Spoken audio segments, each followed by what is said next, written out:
Le sport a cela d'unique. Il permet de vivre des émotions qu'on ne rencontre nulle part ailleurs. À travers des épreuves sportives issues de tout sport et de tout niveau, j'aimerais te faire partager ma passion. Ferme les yeux, ouvre les oreilles et replonge dans ce moment magique. Bienvenue sur mon podcast Laisse-moi te raconter.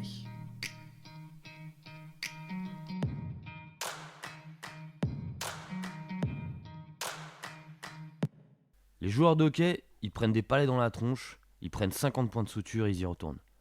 Toi, tu n'as que 4 points de suture et tu n'as que 2 plongeons à faire. Tu dois y aller.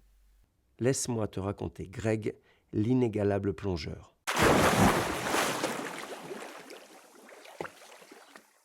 Certains sportifs sont des légendes planétaires. Certes, dus en partie à leur talent, mais grandement aidés par une médiatisation, voire une surmédiatisation de leur sport.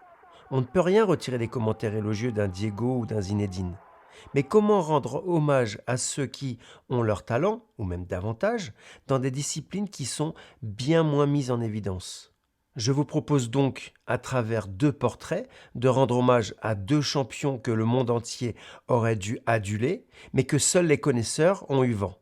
Vous, qui écoutez, pourrez désormais dire « Mais as-tu déjà entendu parler de… » Tout commence par un abandon, celui d'un bébé que ses parents ne peuvent élever. Grégory, surnommé Greg, est alors adopté par une famille américaine qui a déjà une fille, Despina, elle aussi adoptée. Elle est plus vieille d'1 an que Greg et fait de la danse. Son frère décide de la copier, il est même doué pour ce sport. À l'école, tout n'est pas rose. Avec une dyslexie et un bégaiement, il est souvent la moquerie de ses camarades.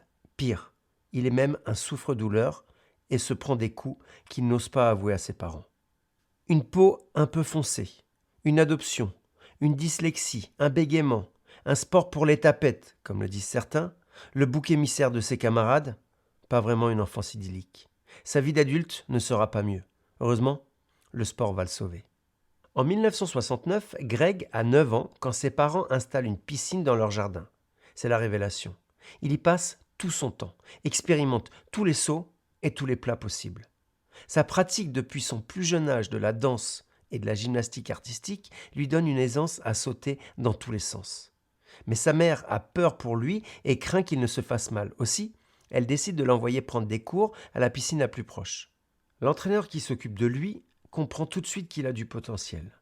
Puis, rapidement, il est mis entre les mains de Samy. Samy connaît le plongeon. Il a été 2 fois champion olympique. La première fois qu'il voit Greg sur un plongeoir, il sait qu'il a affaire à un futur champion. C'est le plus grand talent qui m'a été donné de voir. Le travail entre Samy et son élève paye quand Greg est qualifié pour les Jeux de Montréal en 1976. Là, il y affronte Klaus, un monstre. Klaus est à ce moment précis la référence en matière de plongeon. Déjà vainqueur des 2 derniers titres olympiques à 10 mètres, il accentuera son palmarès en remportant encore cette épreuve à Montréal. Mais quand 2 montagnes se rencontrent, rien n'est plus comme avant. Klaus voit bien que Greg représente l'avenir. Il n'a que 16 ans, mais les plongeons qu'il propose semblent si faciles pour lui. On dirait qu'il ne fournit aucun effort pour tourner aussi facilement. Greg finit 2e derrière Klaus. C'est une contre-performance pour lui. Il rêvait de l'or, pas de l'argent. Klaus va voir son dauphin et lui dit « La prochaine fois, à Moscou, tu gagneras l'or. » En vérité, pas tout à fait. Cette compétition marquera un tournant dans sa carrière internationale. Écoutez bien la phrase qui suit. Les JO de Montréal seront la plus mauvaise place que Greg fera pour la suite de toute sa carrière. Oui, vous avez bien entendu, il ne sera plus jamais 2e, car il va tout gagner par la suite. Mais ne brûlons pas les étapes. Laissez-moi vous conter ses exploits. Le plongeon est une épreuve sportive consistant à effectuer des figures acrobatiques depuis soit un tremplin, soit une plateforme.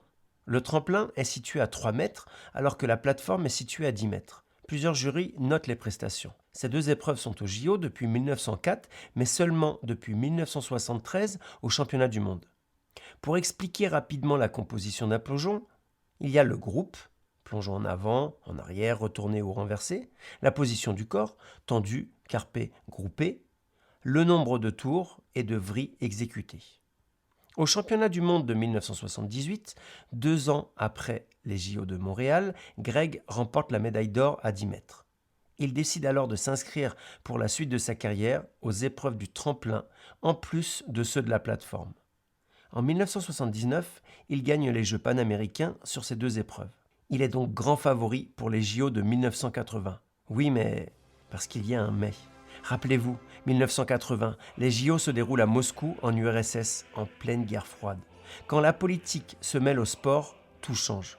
Et cette 22e édition des JO d'été de l'ère moderne est principalement connue pour être celle qui a vu le boycott de 80 pays, dont le Canada, le Japon, l'Allemagne de l'Ouest et bien sûr les USA. Greg, grand favori de ces Jeux, ne pourra pas gagner son premier titre olympique comme lui a annoncé Klaus 4 ans auparavant. Pourtant, aucun autre plongeur n'a son niveau. 2 médailles d'or qui s'envolent clairement. Terrible désillusion. Mais la Terre continue de tourner et il y aura d'autres compétitions à préparer. Donc, on sèche ses larmes et on se remet à l'entraînement. En 1982, ont lieu les championnats du monde en Équateur. Greg remporte les 2 épreuves auxquelles il est engagé. Ça, c'est presque du classique, me direz-vous. Oui, mais surtout, lors de cette compétition, il y appose son empreinte. Il vient de faire quelque chose que personne n'avait fait auparavant. Il vient de se voir attribuer la note parfaite de 10 par tous les membres du jury pour le plongeon à 10 mètres. Incroyable. Un petit mot aussi pour simplement dire qu'à 3 mètres, il aurait pu ne pas faire son dernier saut, qu'il aurait été tout de même sacré champion du monde. Le deuxième de cette épreuve étant relégué à plus de 100 points. Il est tellement au-dessus de ses adversaires. 1984, JO de Los Angeles. Cette fois, c'est l'URSS et 15 autres pays qui boycottent les Jeux. Greg, lui, il va pour gagner. Il ne fait pas que ça. Il montre qui il est au monde entier. À 3 mètres, en finale, il franchit la barre des 700 points, du jamais vu au jeu. À 10 mètres, c'est la même chose. Il est absolument intouchable.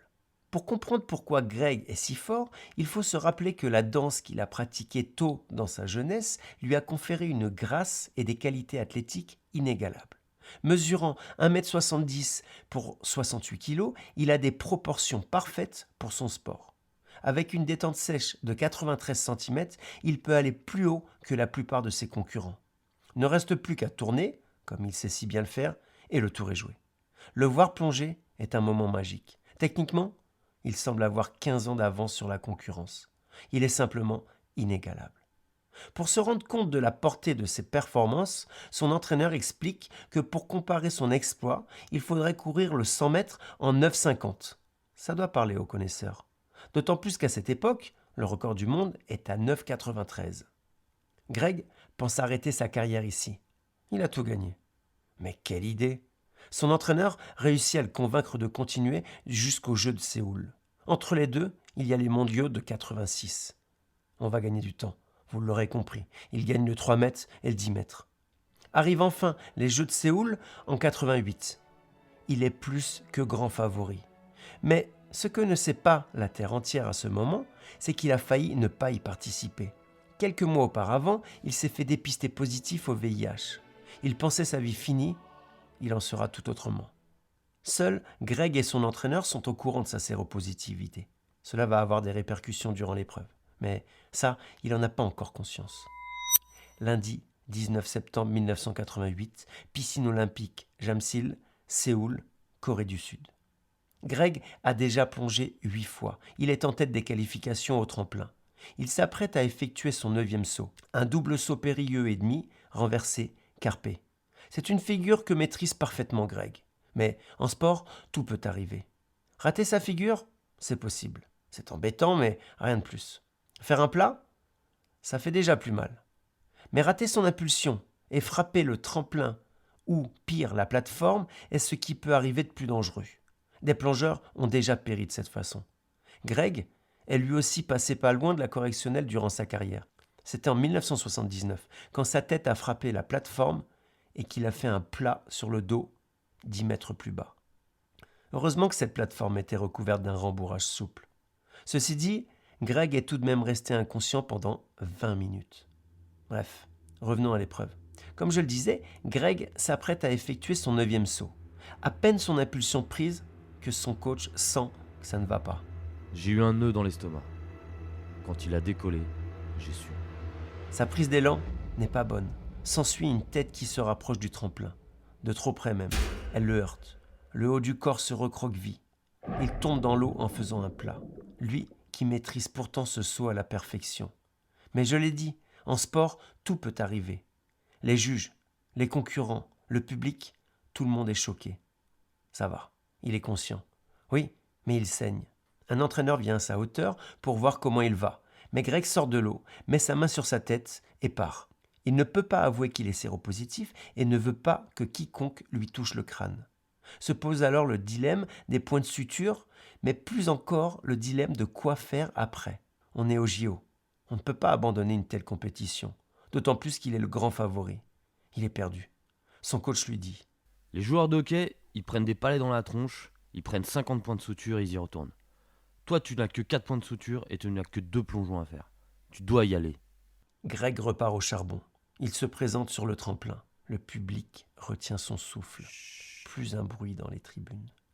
L'impulsion est bonne. Les rotations s'effectuent parfaitement. L'entrée dans l'eau est belle. La note 87,12 points. La meilleure note des qualifications. Greg ira en finale. Cette dernière se passe parfaitement bien. Comme on peut l'imaginer, et sans surprise, Greg est de nouveau champion olympique, 4 ans après son titre à Los Angeles. Il gagne également le titre à 10 mètres. Pouvez-vous seulement vous rendre compte ? Greg est 4 fois champion olympique, 5 fois champion du monde, 47 fois champion national. Que se serait-il passé s'il avait participé au JO de Moscou ? 2 autres médailles d'or ? Certainement. Bref, un palmarès inégalé. Inégalable ? Peut-être bien, clairement. Et incontestablement, Greg est le plus grand plongeur de l'histoire. Il a révolutionné son sport. Nadia a fait pareil, dans une autre discipline. Mais ça, c'est une autre histoire.